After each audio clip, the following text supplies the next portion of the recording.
Warfighters depend on high-frequency, or HF radio transmissions to operate military systems across the space, air, ground, and maritime domains. Current understanding of how HF waves propagate through the electromagnetically noisy ionosphere typically depends on ground-based methods. To more accurately understand HF propagation in space requires scientific measurements taken from within the ionosphere itself. DARPA's new OUIJA program aims to use sensors on low-orbiting satellites to provide new insights into HF radio wave propagation in the ionosphere, and it spans the upper edges of the Earth's atmosphere to the lower regions of space. The program seeks to quantify the space of HF noise environment and improve characterization of the ionosphere to support warfighter capabilities.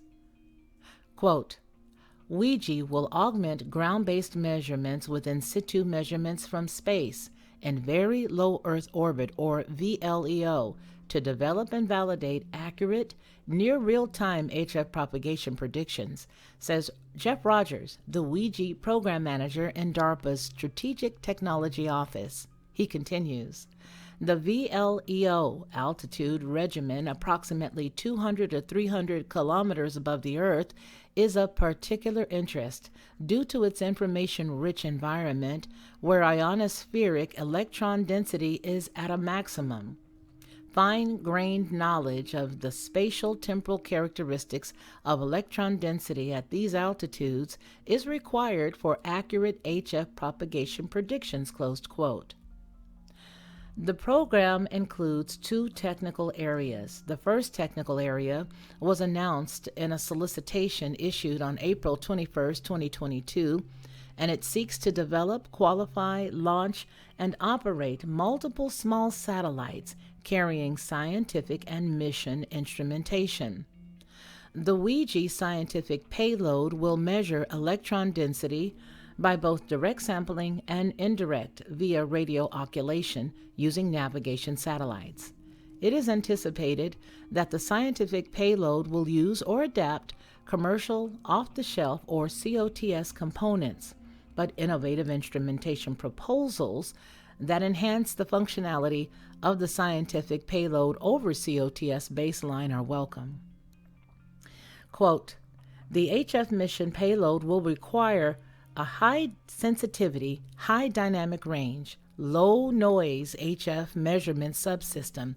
Rogers continues, the antenna for this subsystem is a particular challenge as efficient HF antennas that operate at the lower end of the frequency band are long, presenting deployment and space vehicle drag challenges, closed quote. The second technical area, which will be fully detailed in a separate solicitation at a later date, aims to develop assimilative models that ingest direct in situ measurements of electron density from a satellite in VLEO. The derived electron density models will be fed into HF propagation code, then validated with data measured on orbit. The goal is to improve fidelity over current state-of-the-art assimilative models by incorporating high-resolution, in time and space, local measures with low latency updates. OUIJA employs a simplified other transactions, or OT process, aimed at lowering the bureaucratic barrier for companies to make proposals, especially those seeking to work with DoD or DARPA for the first time.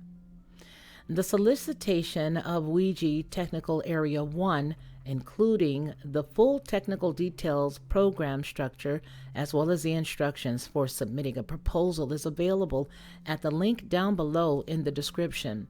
The Proposers' Day is held actually today, May 4th, 2022. And for details to register, you can also click the link that's down below in the description. For Headlines with a Voice, this is Felicia Lockhart. Lockhart Perspective.